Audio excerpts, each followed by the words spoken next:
นายอัธพลฤกษ์พิบูลรัฐมนตรีว่าการกระทรวงพลังงานได้เปิดเผยเมื่อวันที่ 26 มีนาคม 2569 ว่าจากสถานการณ์ความขัดแย้งในตะวันออกกลางที่ยังคงมีความไม่แน่นอนแม้จะมีความพยายามยื่นข้อเสนอเพื่อเจรจาก็ตามแต่ว่าทั้งสองฝ่ายยังมีท่าทีและการสื่อสารที่มันไม่สอดคล้องกันก็ส่งผลให้ภาพรวมของสถานการณ์นี้ยังเปราะบางอยู่นะครับพี่น้องและกระทบโดยตรงต่อความผันผวนของราคาน้ำมันในตลาดโลกเรียกว่ากระทบทั้งโลกแล้วครับไม่ใช่เฉพาะประเทศไทยอย่างเดียวโดยในขณะนี้ก็อยู่ในระดับที่สูงเลยสำหรับภาวะความผันผวนของราคาน้ำมันในตลาดโลกครับส่วนในประเทศไทยนั้นทางรัฐบาลก็ยังคงใช้กลไกกองทุนน้ำมันเชื้อเพลิงเข้ามาช่วยพยุงราคากันเอาไว้ก่อนแม้ว่าจะมีการปรับราคาขายปลีกน้ำมันดีเซลเพิ่มขึ้นรวม6 บาทต่อลิตรกันแล้วก็ส่งผลให้ราคาปัจจุบันอยู่ที่ประมาณ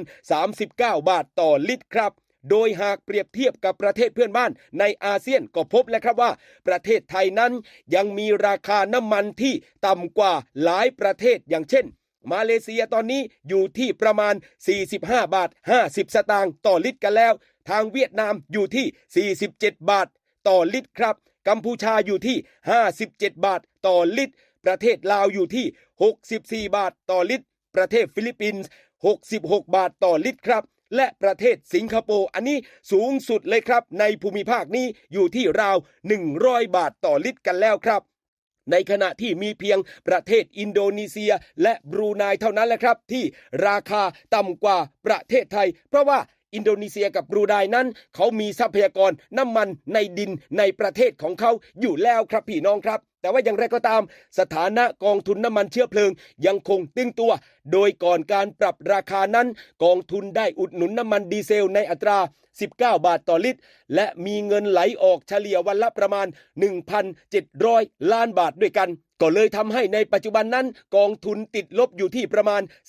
38,000 ล้านบาทจึงจำเป็นจะต้องทยอยปรับราคาให้สะท้อนต้นทุนจริงมากขึ้นแล้วครับเพื่อลดภาระทางการคลังรวมไปถึงลดแรงจูงใจในการกักตุนและลักลอบขนส่งน้ำมันจากความแตกต่างของราคากับประเทศเพื่อนบ้านนั่นเองครับ